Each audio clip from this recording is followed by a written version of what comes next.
नमस्कार दोस्तों, आप सभी का स्वागत है हमारे इस YouTube चैनल सरस्वती जी के क्लासेस में। आज की इस क्लास में हम जानेंगे 1857 के विद्रोह के बारे में।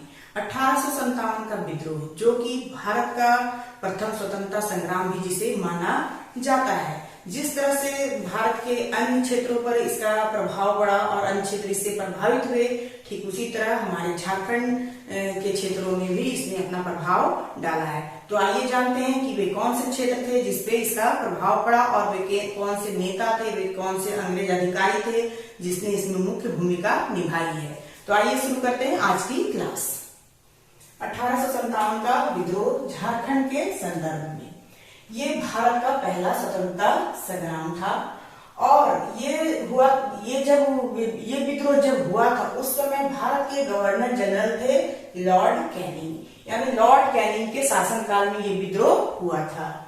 झारखंड में इसकी शुरुआत जो है वो मानी जाती है 12 जून 1857 से। झारखंड में इसकी शुरुआत 12 जून 1857 को हुई थी और वो क्षेत्र था देवघर, संथाल परगना का देवघर, जहाँ के रोहिणी ग्राम से इसकी शुरुआत मानी जाती है और उसका तारीख था 12 जून। इसका जो प्रभावित क्षेत्र है, जो कौन कौन से क्षेत्र थे जो इस विद्रोह से प्रभावित हुए थे, तो ये जो क्षेत्र है उसमें सबसे पहला है संथाल परगना, जहाँ पे विद्रोह हुआ था 12 जून 1857 को। हजारीबाग, जहाँ पे विद्रोह हुआ था 30 जुलाई 1857 को। रांची, जहाँ पे विद्रोह शुरू हुआ था 2 अगस्त 1857 को। मानभूम, जहाँ पे ये विद्रोह स्टार्ट हुआ था 5 अगस्त 1857 को। सिंहभूम, जहाँ 3 सितंबर 1857 में विद्रोह शुरू हुआ था। और पलामू, जहाँ की ये 26 दिसंबर 1857 को शुरू हुआ था। ये किसी बुक में 26 दिसंबर दिया हुआ है और 26 सितंबर का डेट दिया हुआ है किसी बुक में, और किसी बुक में इसकी चर्चा नहीं की गई। तो थोड़ा सा इसमें कंफ्यूजन है कि 26 सितंबर को पलामू में स्टार्ट हुआ था या नहीं। ये अगर आप लोग को कहीं मिलता है तो प्लीज कमेंट करके मुझे भी बताएं कि ये डेट इसका सही है या नहीं। मुझे जो मिला वो मैंने यहाँ पे नोट कर दिया है। आपको अगर मिलता है तो प्लीज कमेंट के द्वारा इसे जरूर बताएं। अब हम जानेंगे कारण।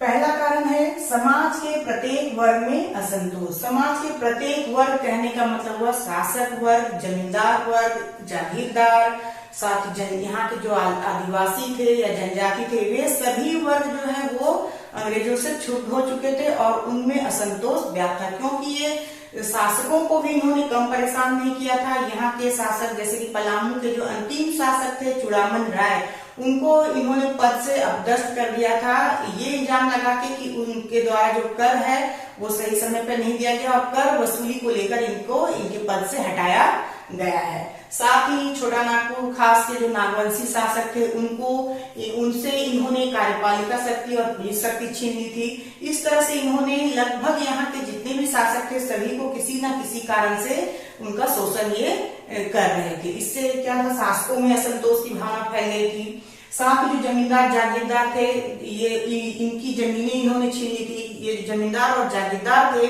इनको यहाँ के क्षेत्रीय राजवंशों के द्वारा कुछ जमीनें दी गई थी राजस्व वसूल करने के लिए, और जब अंग्रेज यहाँ आते हैं तो वे क्या करते हैं, उनकी जमीनें छीन लेते हैं और उन्हें अपने अधिकार में ले लेते हैं। तो इस तरह से जमींदार और जागीरदार वर्ग भी इनसे असंतुष्ट था। फिर जो है जनजातीय या यहाँ के जो आदिवासी थे वे भी इनसे असंतुष्ट थे, क्योंकि उनकी कृषि थी, स्थानांतरित कृषि वे करते थे, तो उनपे इन्होंने रोक लगा लिया। उनके जंगलों के प्रवेश पर इन्होंने रोक लगा लिया और इन पे तरह तरह के कर लादे गए और इनका जो स्वतंत्र रहने का जो इनका नेचर था उस नेचर पर इन्होंने पाबंदी लगा दी, जिसकी वजह से जो जनजातीय थे वे भी इनसे असंतुष्ट हो गए थे और उन्हें एक ही रास्ता नजर आ रहा था, विद्रोह। इस तरह से जब देश में 1857 का विद्रोह शुरू हुआ तो इनको एक रास्ता मिल गया इन अंग्रेजों से मुक्ति पाने का और ये भी उस विद्रोह में शामिल हो गए। दूसरा था कंपनी सरकार की दोषपूर्ण नीति। कंपनी सरकार की दोषपूर्ण नीति के कारण भी यहाँ के लोग जो है वो विद्रोह चाहते थे और उसी समय 1857 का विद्रोह होता है, जिसकी वजह से यहाँ के लोग जो है उसमें शामिल हो जाते हैं और ये विद्रोह यहाँ भी होने लगता है। फिर तीसरा था विद्रोह, बिहार के विद्रोह का असर। उसी समय बिहार के दानापुर में जब विद्रोह हुआ तो उसका असर यहाँ पे दिखा। जब दानापुर के सैनिकों ने विद्रोह कर दिया तो उसका असर यहाँ पे हुआ और यहाँ के सैनिकों ने भी विद्रोह करना शुरू कर दिया। तो इस तरह से बिहार के विद्रोह का भी असर हुआ, यानी आसपास के क्षेत्रों पर जो या आसपास के राज्यों में जैसा हो रहा था उसका असर भी हुआ, और जिसकी वजह से हमारे झारखंड में 1857 का विद्रोह हुआ। तो ये तो थे कारण। अब हम एक एक करके जानेंगे कि संथाल परगना, हजारीबाग, रांची, मानभूम, सिंहभूम, पलामू, इन सारे जगहों पे विद्रोह कब हुआ, किनके नेतृत्व में हुआ और कैसे आगे बढ़ा।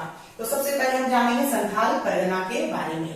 संथाल परगना के का जो एक इलाका था, एक एरिया था देवघर, वहां के रोहिणी ग्राम, जहां की 32वीं रेजिमेंट कंपनी का मुख्यालय था। देवघर के रोहिणी ग्राम में 32वीं रेजिमेंट कंपनी का मुख्यालय था, और वहां से ही विद्रोह जो है सबसे पहले शुरू हुआ था। कब हुआ था? तो 12 जून 1857 ईस्वी को। 12 जून 1857 को क्या होता है कि जो 3 घुड़सवार सैनिक, ये जो घुड़सवार सैनिक थे वे मेजर डोनाल्ड के ही कमान के सैनिक थे, जो कि 5वीं अनियमित घुड़सवार सेना के सैनिक थे, और इन्होंने ही क्या किया था कि विद्रोह सबसे पहले जो है वो कर दिया था। इन्होंने क्या किया? Major McDonald, lieutenant Norman Leslie और डॉक्टर ग्रांट पर हमला कर दिया और विद्रोह की शुरुआत की।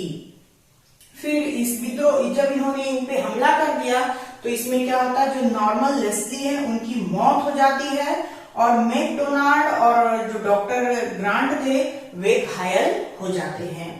फिर 32वीं घायल हो जाते हैं तो डॉक्टर जो मेजर मैकडोनाल्ड जो थे वे घायल अवस्था में ही इस विद्रोह को दबाने में सफल हो जाते हैं। और फिर क्या होता है कि जो 32वीं रेजिमेंट का मुख्यालय है उसे रोहिणी से हटाकर भागलपुर कर दिया जाता है, और इन विद्रोहियों को फांसी की सजा दे दी जाती है। तो ये तो था संथाल परगना का क्षेत्र जहाँ पे विद्रोह शुरू हुआ और फिर उसको दबा दिया गया। अब हम जानेंगे हजारीबाग के बारे में। हजारीबाग जहाँ पे कि रामगढ़ बटालियन में ये विद्रोह जो है वो शुरू हुआ था, और इसका मुख्यालय जो रामगढ़ बटालियन था उसका मुख्यालय था रांची, और यहाँ जो हजारीबाग में विद्रोह शुरू हुआ था वो हुआ था 30 जुलाई 1857 ईस्वी को। सबसे पहले क्या हुआ था कि 25 जुलाई 1857 ईस्वी को दानापुर रेजिमेंट के सैनिकों का विद्रोह हो जाता है, और जैसे ही इस विद्रोह की खबर यहाँ मिलती है, कहाँ? रामगढ़ बटालियन को मिलती है इस विद्रोह की खबर कि दानापुर रेजिमेंट में विद्रोह हो गया है, वैसे ही यहाँ के जो सैनिक थे उन्होंने भी विद्रोह शुरू कर दिया। और ये विद्रोह उन्होंने कब शुरू किया था? तो 30 जुलाई 1857 ईस्वी को। यानी कि अभी हम लोगों ने कारण में पढ़ा था कि बिहार के विद्रोह का असर, तो ये विद्रोह जैसे दानापुर में ये विद्रोह सैनिकों के द्वारा 25 जुलाई को होता है, उसका असर यहाँ देखने को मिलता है, और यहाँ रामगढ़ बटालियन के सैनिक जो है वो भी विद्रोह कर देते हैं 30 जुलाई 1857 ईस्वी को।